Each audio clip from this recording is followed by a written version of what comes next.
주영석 기자의 뉴스 속으로. 뉴스 속으로는 예방과 치료의학도 최고, 리퍼도 최고, 시니어 어르신들에게 서울 메디칼 그룹이 최고, 서울 메디칼 그룹 제공입니다. 조 바이든 대통령의 말 실수가 계속 이어지면서 81살 고령에 대한 우려가 커지고 있습니다. 실제로 지난 금요일 캘리포니아에서 북한 지도자 김정은을 언급하면서 한국 대통령이라고 칭했습니다. 도널드 트럼프 전 대통령이 선거에서 승리를 할 경우 백악관 국가안보보좌관 기용이 유력한 핵심 최측근 인사가 한국 언론과의 인터뷰에서 주한미군이 철수하지 않을 것이다 라고 말했습니다. 하지만 주한미군은 중국을 견제하는 목적으로 활용되어야 할 것이라고 언급하고 미국에게 북한은 위협적이지 않다고 말하면서 한국의 독자 핵 인정 가능성까지 시사했습니다. 또 올해 유로비전 컨테스트에서 성소수자가 우승을 차지해 관심이 모아지고 있는데 그런가 하면은 이스라엘 가수의 출전이 허용이 되면서 다른 가수들과의 또 팬들의 반발이 상당히 거셌다는 소식입니다. 주영석 기자. 안녕하십니까. 조 바이든 대통령 말실수 계속 이어지고 있네요. 그렇습니다. 이게 뭐 끊이지 않고 있네요. 올해 지금 81살입니다. 조 바이든 대통령. 그러다 보니까 이게 다른 사람 같으면 말실수할 수도 있지라고 할 텐데 나이가 나이인 만큼 이렇게 곱게 넘어가지 않고 말실수할 때마다 굉장히 이제 사람들이 색안경을 끼고 바라보게 되는데요. 특히 11월 대선이 있기 때문에 유권자들 불안감이 커지고 있습니다. 이 대통령이라는 미국 대통령이라는 이 어마어마한 공직을 맡겨도 되는 것인지 이 공직 적합성 논란이 불거지고 있는데 지난 10일 그러니까 지난주 금요일이었죠. 이곳 캘리포니아 방문했습니다. 북가주 샌프란시스코를 찾아서 선거자금 모금 행사에 참석했는데 도널드 트럼프 전 대통령이 겨냥해서 트럼프 전 대통령이 재임 시절에 김정은 위원장과 회담도 하고 좀 친하게 지냈잖아요. 그래서 트럼프 전 대통령을 이제 비난하기 위해서 꺼냈는데 이 김정은 위원장을 사우스 코리아 프레지던트라고 한국 대통령이라고 이렇게 언급해서 지금 논란이 커지고 있습니다. 네, 트럼프 전 대통령을 겨냥한 발언이라고 하면서 이제 김정은 위원장을 한국 네. 대통령을 한 건데 그 내용을 좀 자세하게 알려주시면 좋겠어요. 예, 캘리포니아 행사에서 조 바이든 대통령이 트럼프 전 대통령을 비난하면서 기사를 올렸습니다. 이 혼란이란 건 트럼프 대통령에게 새로운 게 아니다. 그가 백악관에 있었던 4년 동안 대통령직은 정말 혼란의 연속이었다 이런 얘기를 하면서 트럼프는 자신이 백악관을 떠날 때 얼마나 상황이 암울했는지 잊게 하려고 한다. 그렇지만 우리는 잊지 않는다. 우리는 생생히 그 트럼프 대통령 시절 4년을 기억한다. 뭐 이런 얘기를 했어요. 트럼프 대통령이 백악관을 나설 때 암울했다. 뭐 이런 얘기를 하면서 우리는 사우스 코리안 프레지던트 김정은을 위한 트럼프 대통령의 러브레터를 잊지 않는다. 이렇게 얘기했어요. 그래서 사우스 코리안 프레지던트 김정은에게 보낸 트럼프 당시 대통령의 러브레터를 잊지 않는다 이렇게 얘기했고 그렇게 얘기했습니다. 그래서 당연히 노스 코리아라고 얘기해야 될 부분을 사우스 코리아 그리고 노스 코리아에는 프레지던트라는 제도가 없잖아요. 그러니까 사실은 프레지던트라는 김정은과 프레지던트는 매치가 되면 안 되는데 사우스 코리아뿐만 아니라 프레지던트까지 들어가서 거기다가 김정은을 언급했기 때문에 이거는 좀 말실수치고는 좀 심하다. 사우스 코리아도 실수인데 프레지던트까지 김정은 프레지던트가 아니잖아요. 프레지던트까지 좀 들어가서 이중으로 지금 실수를 했고요. 뭐 그렇습니다. 그래서 지금 이 논란이 커졌는데 특히나 이 김정은을 이렇게 사우스 코리아 프레지던트로 헷갈려한다. 이거는 좀 그럴 수 있을까 싶은 생각도 좀 듭니다. 네. 근데 뭐 조 바이든 대통령이 한국 대통령을 언급하면서 실수한 게 이번이 처음이 아니에요. 처음이 아니에요. 작년 11월 연설에서 그때 윤석열 대통령을 만났을 때 미스터 문이라고 지칭했습니다. 그러니까 문은 당연히 문재인 대통령이죠. 그러니까 윤석열 대통령을 소개하면서 우리 문재인 대통령 이렇게 얘기한 건데요. 그래서 이러니까 이제 이쯤 되면 혹시 윤석열 대통령 존재감이 너무 없나? 왜냐하면 사우스 코리아 프레지던트는 윤석열 대통령이고 작년 11월에도 미스터 문이 아니라 미스터 윤이라고 해야 되는데 뭐 윤이나 문이나 비슷하긴 합니다. 비슷하긴 한데 어찌됐건 Y하고 M하고 M차고 차이죠. 예, 그러니까 헷갈렸나 사실 봅니다. 영어식으로 보면 비슷하긴 한데 네. 헷갈렸나 싶기도 한데 그건 뭐 그렇게 넘어갈 수도 있을 것 같은데 어찌됐건 윤석열 대통령 존재감이 상당히 좀 희박하지 않나 하는 느낌도 있고요. 시진핑 주석에 대해서도 사실 근데 이게 말실수했어요. 시진핑 아닙니까? 근데 덩샤오핑이라고 했어요. 덩샤오핑은 너무나 잘 아는 우리가 잘 알고 있는 등소평이죠. 네. 덩샤오핑. 그래서 근데 덩샤오핑은 정말 옛날 인물이잖아요. 그 뭐 시진핑 바로 앞 사람도 아니고 한참 옛날 전임자인데 이렇게 시진핑을 덩시어필이라고 부르는 이런 실수. 그래서 참 이 조 바이든 대통령의 말실수를 보면서 좀 조마조마한 느낌이 계속 드는 것도 사실인 것 같습니다. 네.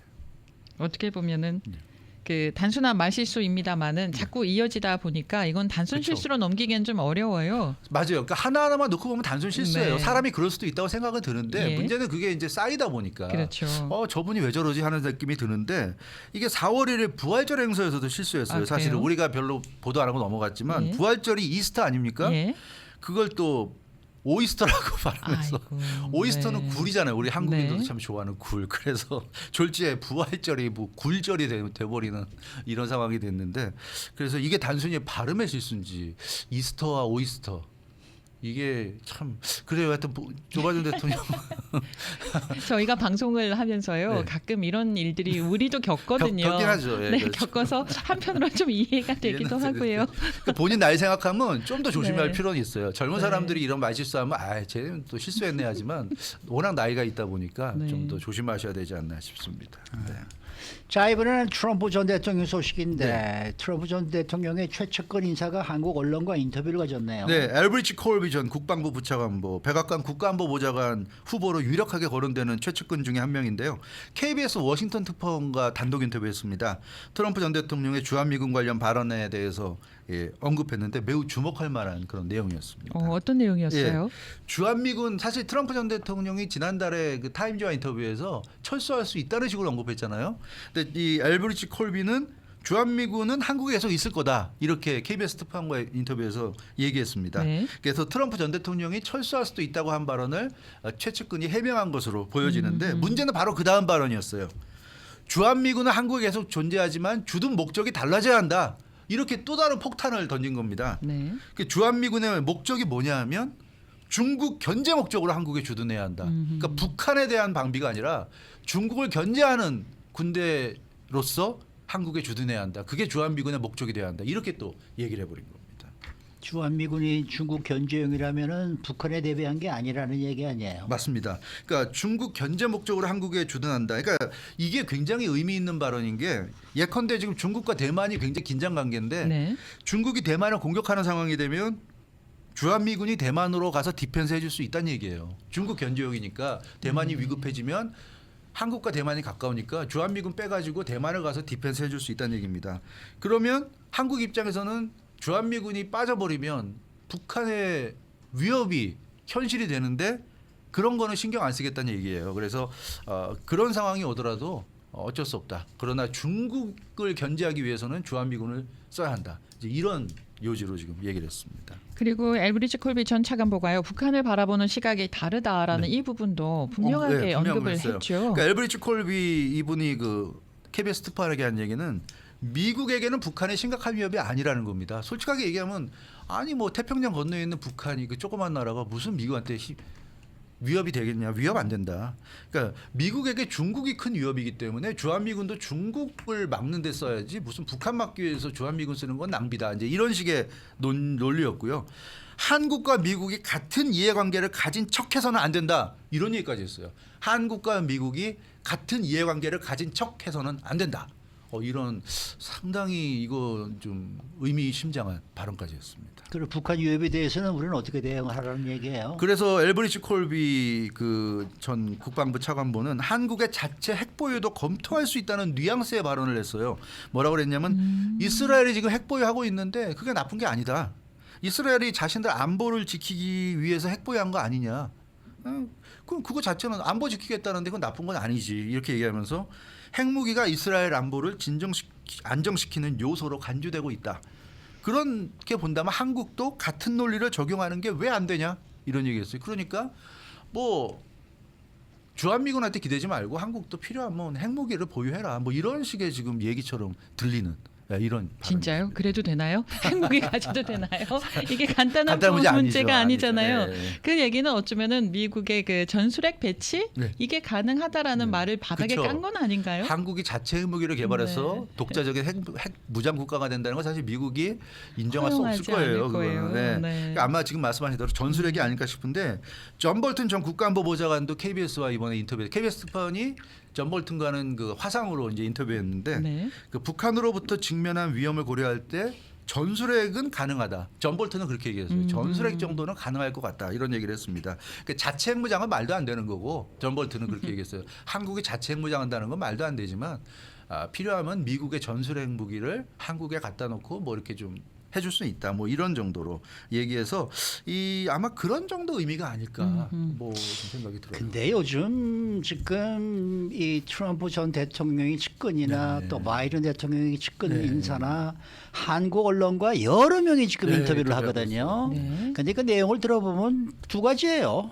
이 뭐 철수할 거다, 안 할 거다. 이 두 가지 중에 하나인데 네. 문제는 언젠가는 철수를 하지 않겠습니까? 맞아요. 미국도. 그런 말을 하는 것 그렇죠. 자체가 맞아요. 그렇죠. 우리가 좀 그런 그러니까 생각도 해야 될것 이제는 같아요. 뭔가 좀 네. 다른 작전을 네, 좀 세워야 될 그렇죠. 때가 됐다고 그런 것 보고 같아요. 뭐 이번 기회에 한국이 핵 무장을 한다. 와이나 할 건 해야죠 또. 네. 뭐 이제 그런 것도 좀 우리가 좀 생각을 해봐야 되는데 어쨌든 존 볼튼 전 보좌관은 주한미군 철수가 일어날 수도 있다 이렇게 보고 있는 거 네, 아닙니까? 존 볼튼은 이번 그 KBS 특파원과 화상 인터뷰에서 자기는 트럼프 전 대통령이 당선돼서 백악관에 다시 들어가게 되면 주한미군 철수가 충분히 일어날 수 있다고 생각한다고 얘기했어요. 왜 그렇게 생각하냐면 트럼프 대통령은 상호 방위 협력을 한미 간의 그 상호 방위 협력을 동맹에 대한 서비스를 제공하는 것이라고 생각하는 사람이기 때문이다. 그러니까 이거는 미국이 한국만 좋은 일 해주는 거다. 이렇게. 그러니까 트럼프 대통령이 대통령 재임실에 그런 얘기했잖아요. 한국 같은 부자 나라를 왜 미국이 돈 들여서 도와주냐 이런 얘기를 했어요. 우리가 다 기억하고 있잖아요. 그래서 트럼프 전 대통령은 한국을 도와주려면 그만한 대가를 받아야 도와주는 것이지 우리가 지금처럼 도와주는 건 아니다. 사실 근데 한국이 공짜로 지금 돈 받는 건 아니잖아요. 아, 그럼요. 방위비 분담도 하고 있는데 네. 이제 트럼프 대통령 생각은 그게 부족하다고 생각하는 것 같은데 아무튼 그래서 트럼프 대통령이 백악관에 돌아가게 된다면 또다시 한미 관계는 한번 파란이 일지 않을까 그런 느낌이 좀 있습니다. 자, 다음 소식은요. 유럽 대륙 전체를 해마다 여광시키는 네. 축제 한마당 유로비전 대회 소식인데요. 올해 우승자 누가 나왔죠. 네, 우승했습니까? 지난 토요일 날 끝났는데요. 네. 그 스위스 가수였습니다. 스위스 가수 니모가 우승을 차지했는데요. 스웨덴 말베에서 열린 유로비전 결승전에서 더 코드라는 노래로 591점을 받아서 우승을 차지했습니다. 근데 이 우승자 니모라는 가수가 화제가 되고 있다면서요? 예, 맞습니다. 이 사람이 바로 non-binary, 그러니까 남성도 아니고 여성도 아닌 제3의 성을 가진 가수였습니다. 커밍아웃한 가수였는데 유로비전 대회에서 non-binary가 우승을 차지한 게 이번이 처음이어서 크게 화제가 됐습니다. 우승곡 더 코드도 성소수자 니모가 자신의 성 정체성을 찾아서 떠나는 여정을 담은 곡이에요. 그래서 내 인생에 대해 말하는 노래가 많은 사람들에게 감동을 준 것 같다. 우승을 차지한 노래 그런 얘기를 했어요. 그러면서 많은 사람들이 진실과 마주할 수 있도록 영감을 줬다는 사실이 믿을 수 없을 만큼 좋다. 뭐 이런 얘기를 수상소감을 해서 어찌됐건 이 니모라는 가수가 좀 화제가 되고 있습니다. 네, 그리고 또 다른 측면에서 또 논란이 있는데 이스라엘 가수와 관련해서 또 네. 논란이 있더라고요. 네, 올해 대회에 이스라엘이 참가했어요. 이스라엘 가수가 해마다 참가합니다. 유로비전과 이스라엘이 인연이 있어요. 한 서너 번 우승도 했고요. 이스라엘 가수들이 그동안. 근데 이스라엘이 중동에 있지만 이 유럽 국가로 분류돼서 유로비전 참가하는데 이번에는 다른 대부분의 참가한 가수들이 다 반대했어요. 이스라엘 가수를 왜 출전시키냐. 막아야 된다. 근데 이제 주최 측이 이스라엘 가수 출전을 받아들여서 굉장한 논란이 됐고 다른 가수들이 계속 대회하는 내내 여기에 대해서 좀 좋지 않은 감정을 내비쳤습니다. 왜 이스라엘 가수가 문제가 되는 거예요? 왜냐하면 2022년 유로비전 때 러시아 가수가 출전하는 걸 유로비전이 막았어요. 왜냐하면 그때 우크라이나 침공을 문제 삼아가지고 러시아 가수가 출전해야 되는데 그걸 막아버린 겁니다. 못 나오게 막았어요. 그러니까 지금 다른 가수들 얘기는 아니 그때는 우크라이나 침공했다고 막았고 지금 가자지구 침공한 이스라엘은 왜 안 막냐? 형평성이 없지 않느냐? 러시아는 막고 이스라엘은 무슨 짓을 해도 안 막는 거냐? 이게 말이 되냐? 그런 거죠. 그런 논리라면 똑같이 적용해야지. 나쁜 짓을 한 국가는 다 막아야지. 그 다른 가수들이 얘기하는 거 그거고 유로비전을 좋아하는 수많은 유럽 팬들이 얘기하는 것도 그거예요. 러시아 가수로 불과 2년 전에 막았는데 어떻게 지금 이스라엘 가수를 출전시킬 수 있냐. 그러고도 너희가 제대로 대회를 개최하는 거냐. 뭐 이런 얘기가 좀 나오고 있습니다. 네, 우리가 너무나 사랑하는 그룹 아바가 이 유로비전 송 콘테스트 출신이잖아요. 그래서 굉장히 권위 있는 그런 대회인데 이스라엘 파문 때문에 올해는 굉장히 시끄럽네요. 시끄러웠어요. 네, 올해로 68주년을 맞은 전통과 권위의 팝 경연 대회가 유로비전입니다. 1980년대는 사실 유로비전에서 우승한 곡이 한국에서 굉장히 인기곡들이었고요. 네. 굉장히 좋았는데 요즘은 어떤지 모르겠지만 아무튼 그랬고 1956년에 처음 개최됐죠. 그리고 지금 말씀하신 대로 1974년에 스웨덴 그룹 아바가 여기 나와서 그 유명한 거 워터루를 불러서 우승을 차지하면서 이 세계적인 그룹이 됐고 그 같은 해 아바가 우승할 때 영국 가수가 바로 올리비아 뉴튼 존이었습니다. 네, 올리비아 뉴튼 존이 4위를 차지했고 이 유로비전을 통해 데뷔한 올리비아 뉴튼 존이 4년 후에 그리스를 부르면서 완전히 세계 최고의 네. 팝스타가 됐는데 이 올리비아 뉴튼 존의 데뷔도 여기였고요. 셀린 디옹도 스위스 가수로서 88년이죠. 88년에 이 여기서 우승을 차지하면서 스위스 가수로서 커리어 시작했고 그러니까 올해 우승자가 셀린 디옹 이후 처음으로 나온 스위스 우승자입니다. 가수네요. 그래서 네. 올해 우승자 니모는 셀린 디옹의 이제 후배가 되겠는데요. 아무튼 이렇게 대단한 전통 있는 대회인데 올해는 이스라엘 참가자 때문에 더군다나 또 참가해서 결승까지 올라가서 굉장히 많은 반발이 있었는데 다행히 5위에 그치면서 우승까지 차지했으면 정말 큰 논란이 될 뻔했는데 다행히 우승을 차지하지 못해서 다행이었고요. 아마 그 이스라엘이 앞으로 그래서 각종 국제 대회라든가 이런데 이스라엘을 참가시키는 거에 대해서 아마 굉장한 논란이 있을 것 같고 있겠네요. 세계 각국들이 굉장히 반대할 것 같아요. 러시아를 제재하는 똑같은 논리를 적용해야 된다. 이스라엘을 어떻게 받아줄 수 있느냐 이제 이런 논리. 올림픽이나 이런 데서도 좀 네. 논란이 되지 않을까 그런 생각이 좀 듭니다. 이스라엘이 아시아입니까? 유럽입니까? 분명히 지정학적인 위치상으로는 지정학적으로는 아시아 아닙니까? 네, 중동이니까 아시아 중동이죠. 같은데 네. 하여튼 유럽에 지금 참 헷갈려요. 네. 그러네요. 수고 많으셨습니다. 주영석 기자였습니다.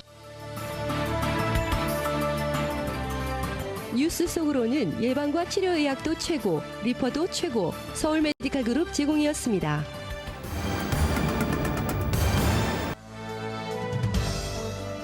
박현경 기자의 인사이드 아메리카. 미국의 주택 가격이 지난 2020년 이후 최근까지 4년 동안에 무려 47% 이상 급등한 것으로 조사가 됐습니다. 이것은 1990년대와 2020년대의 상승률보다도 훨씬 높은 수치입니다.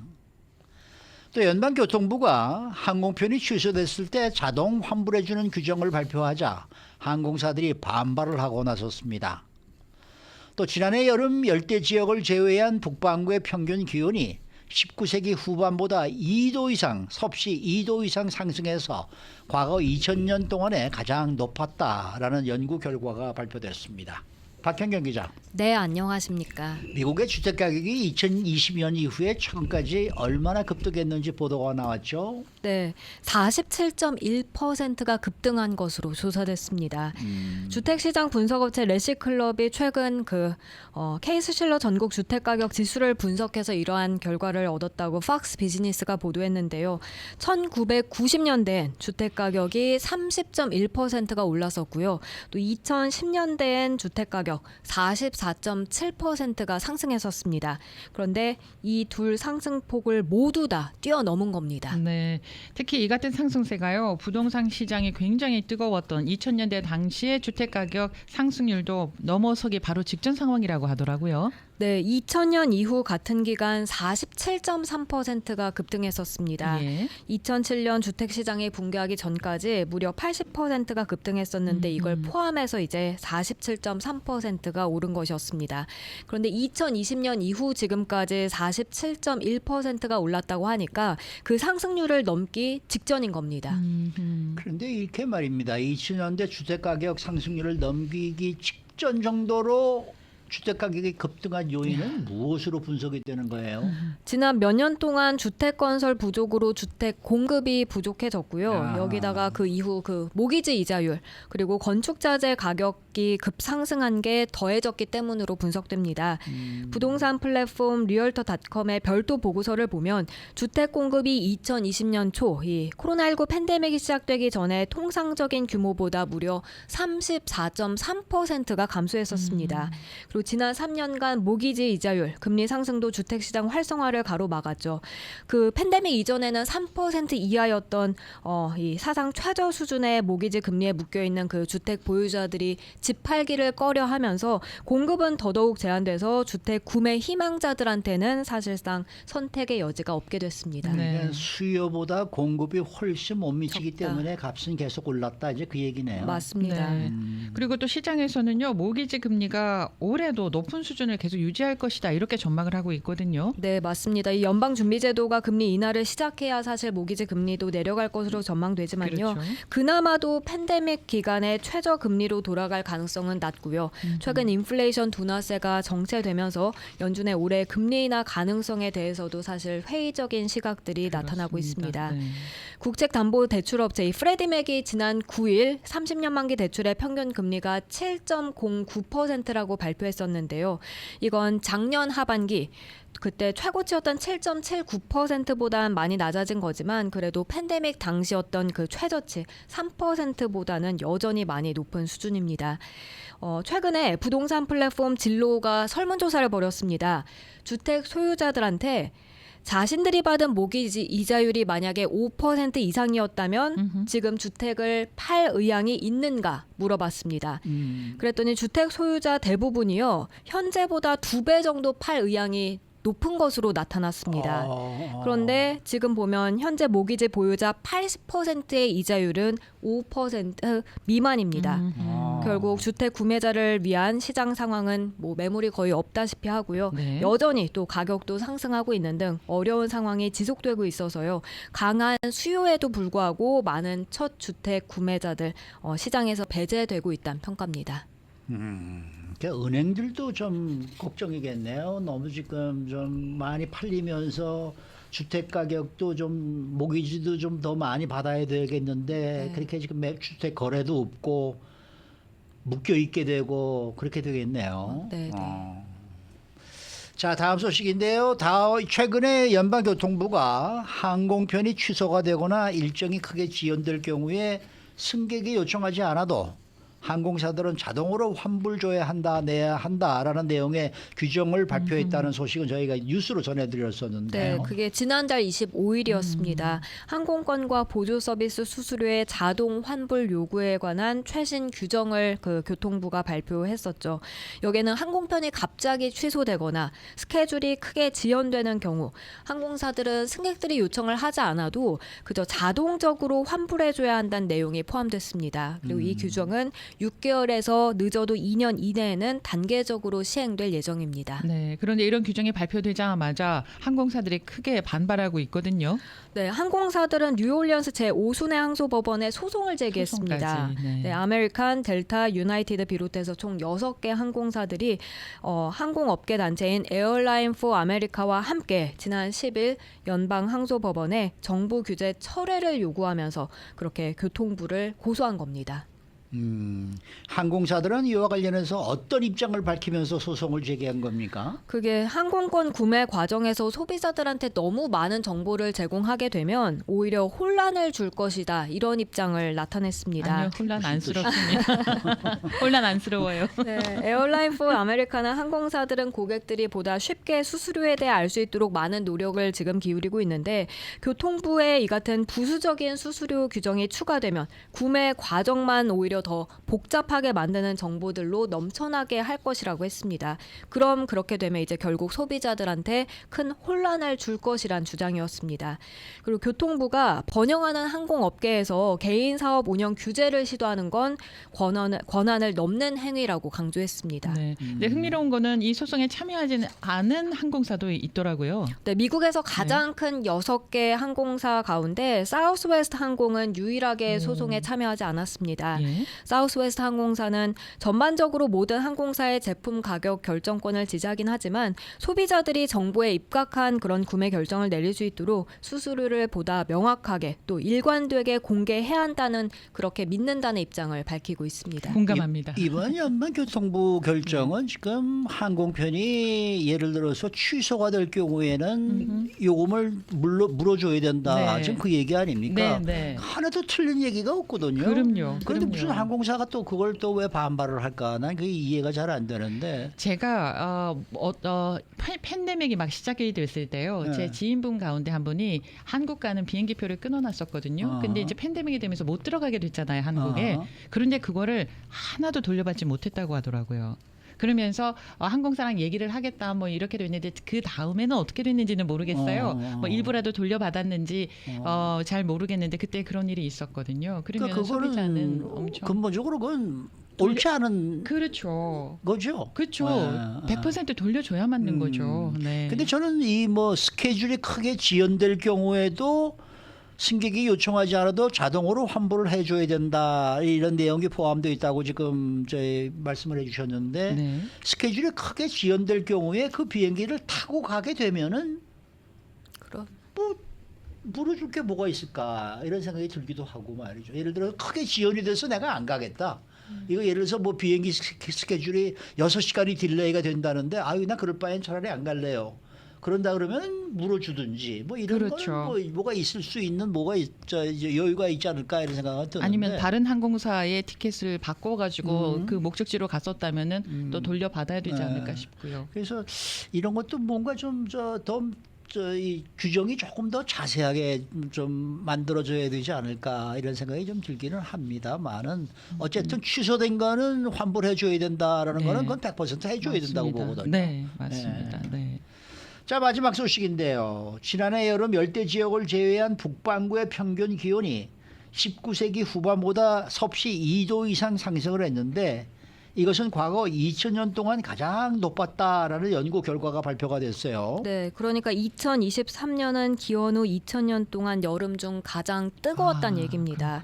독일의 한 대학 연구팀이 나무의 그 나이테 분석 방법 등을 통해서 2023년 작년 여름이 기록상 가장 더웠다고 밝혔습니다. 이러한 내용은 오늘 과학 저널이죠, 이 네이처지에 실렸습니다. 그러면 어느 시기에 얼마나 여름 기온이 얼마나 더 높았는지 좀 구체적으로 살펴보면 좋겠습니다. 네, 연구팀은 북반구 북위 30에서 90도 지역의 2000년간 6월에서 8월 사이 그 여름 지표면 기온을 재구성해봤다 하는데요.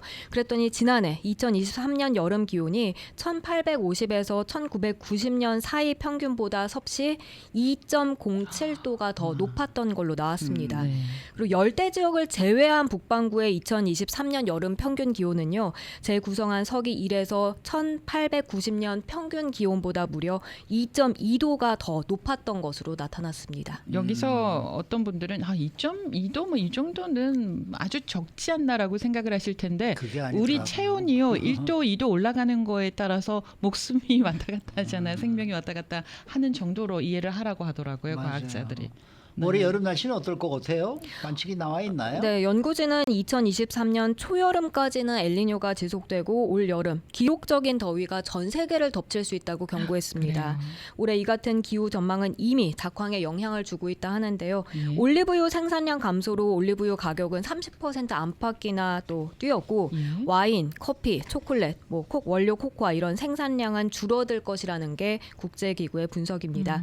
이번에 연구를 이끈 교수는요. 더 길고 심각한 폭염과 장기간의 가뭄이 지속될 수 있다며 온실가스 배출을 즉시 시급하게 줄일 필요성을 강조했습니다. 한국도 지난 4월이 역대 가장 더웠던 4월을 맞아요. 기록이 된다 뭐 이런 네. 기사를 본 적이 있는데 요새 이렇게 정말 전 세계적으로 덥기만 합니다. 수고 많으셨습니다. 고맙습니다. 박현경 기자였습니다.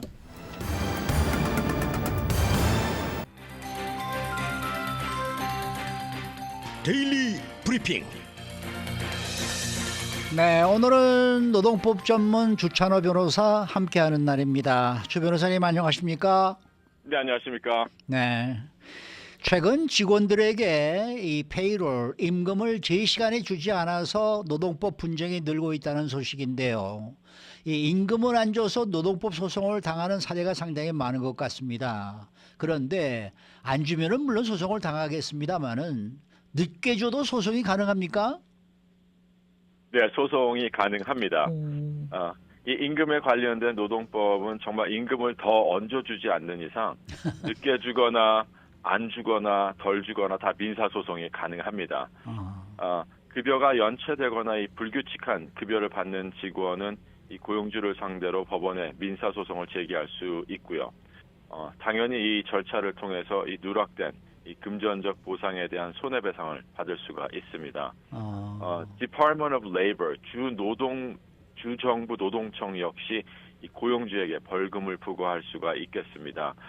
특별히 임금 착취라든지 이런 상습적인 체불에 연루된 고용주에게는 손해배상을 명령할 수도 있겠고요. 이 캘리포니아 노동법에 따라서 임금이 늦게 지불이 되면 체납된 급여에 대한 보상과 연체된 급여에 대한 이자, 변호사 비용과 법원 비용까지 손해배상이 포함이 될 수가 있겠습니다. 그러면은 임금을 반드시 언제까지는 줘야 한다라는 캘리포니아 노동법이 따로 있나요? 네, 캘리포니아에서는 언제 급여를 받아야 하는지 노동법 코드에 명백하게 나와 있습니다. 예. 주 법에 따르면 캘리포니아 고용주는 정기적인 일정에 따라서 최소한 한 달에 2번 이상 급여를 받아야 되고요. 예를 들어서 매월 1일에서 15일 사이에 수행한 작업은 같은 달 16일에서 26일 사이에 급여가 반드시 지불이 돼야 됩니다. 마찬가지로 매월 16일에서 말일까지 수행한 작업은 다음 달 1일부터 10일까지 급여가 지불이 돼야 되겠습니다.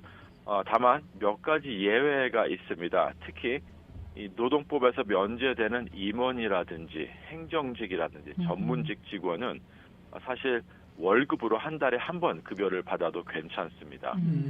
다만 이 월급은 그 페이데이가 되는 달에 26일까지 받아야 되겠고요. 그 급여에는 직원의 한 달 전체 급여가 포함이 돼야 됩니다. 한 달 전체 급여라는 뜻은 26일이기 때문에 아직 일하지 않은 나머지 며칠이 있는데요. 그 부분에 대한 수당도 반드시 포함이 돼야 되겠습니다. 또한 고용주는 이 정당한 사업상의 이유로 페이데이를 급여 일정을 변경할 수 있습니다.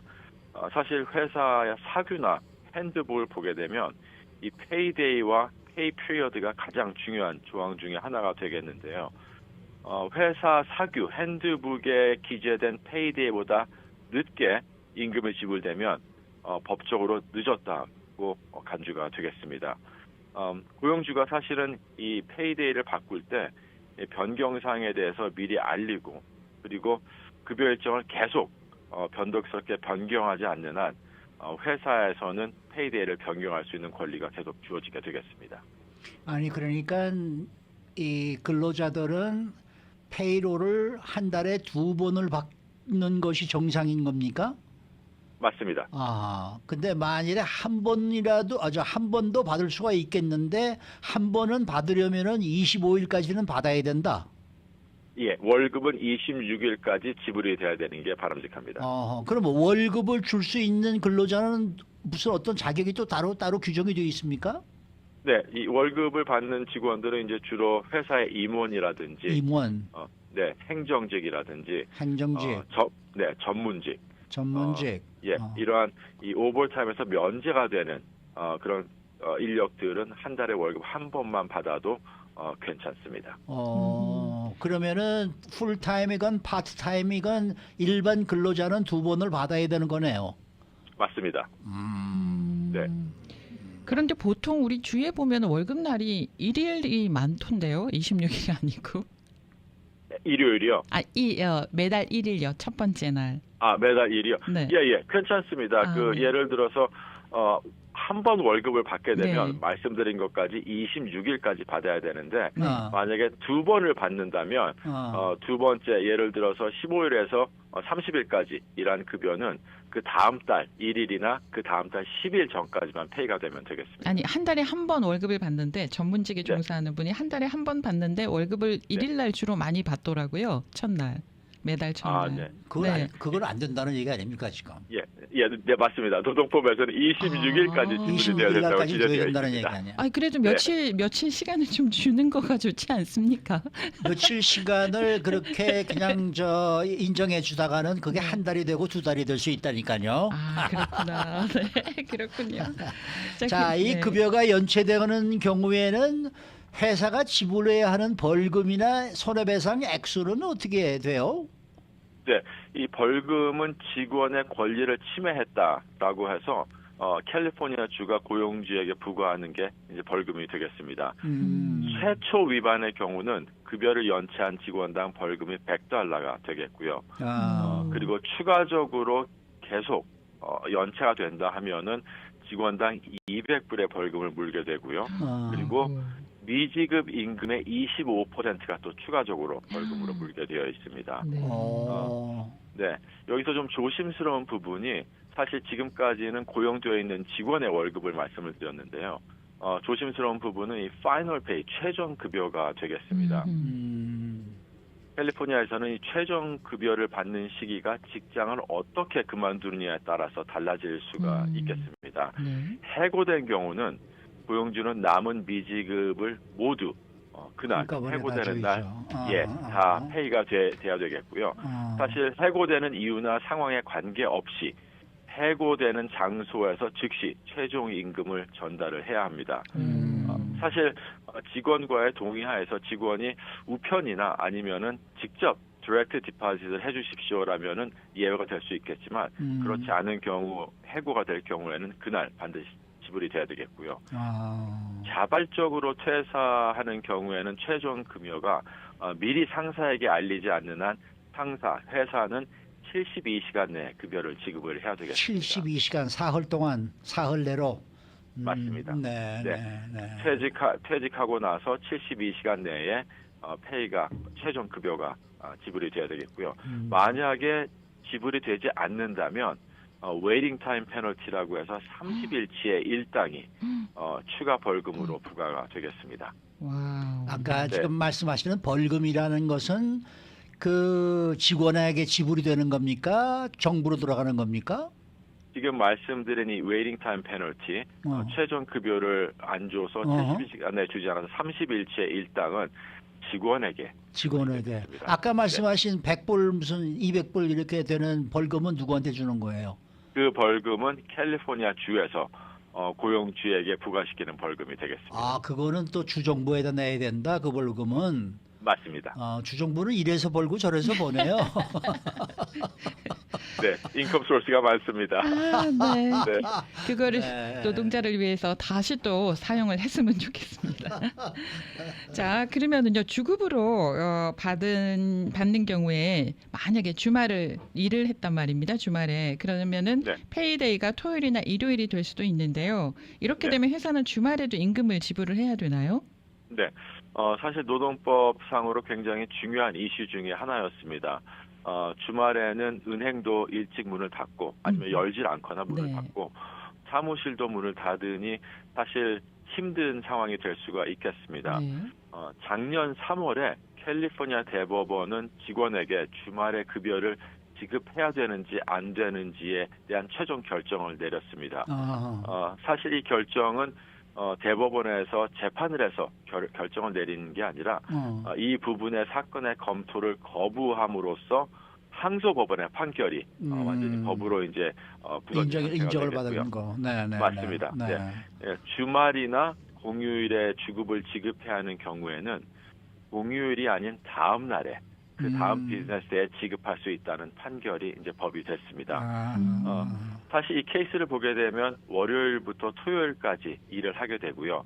그리고 이제 7일 내에 임금이 지불이 돼야 되는데 이 7일을 치면 그 다음 주 토요일이 되겠습니다. 그래서 그 다음 주 토요일은 회사가 은행도 문을 열지 않고 회사의 행정사무실도 문을 닫았기 때문에 사실 피고는 돌아오는 월요일에 급여를 지급을 했고 직원은 이틀이 늦었다라는 그러한 소송이었는데 이 캘리포니아 이 항소법원은 캘리포니아 법이나 노동청을 봤을 때 거의 20년 이상 주말이나 공휴일에 지불해야 하는 임금은 다음 영업일에 지급이 될 수 있다라는 라고 설명을 했고요. 사실 캘리포니아 민법이나 민사소송법 그리고 모든 법적 계약상의 이행 기간을 봤을 때도 이 이행 기간의 마지막 날이 주말이나 공휴일일 경우에는 항상 주말이 아닌 다음 날까지 자동적으로 연장이 되어 있습니다. 그래서 임금뿐만이 아니라 모든 계약이 이제 그런 식으로 연장이 되고요.